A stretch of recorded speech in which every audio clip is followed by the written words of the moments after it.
Salim Saad Uhuru, 2,411 votes, which represents 63.2%. I therefore declare Salim Saad Uhuru, who has polled the highest number of votes, representing 63.2%, as a duly elected vice chairperson.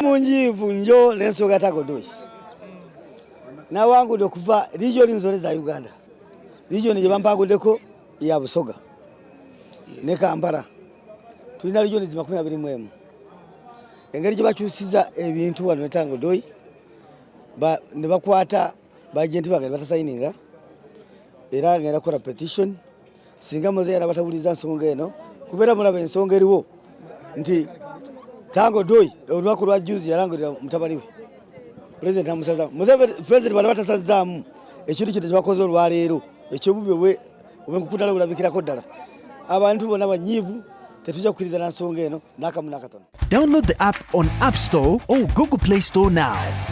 Vision Digital Experience, the future of media.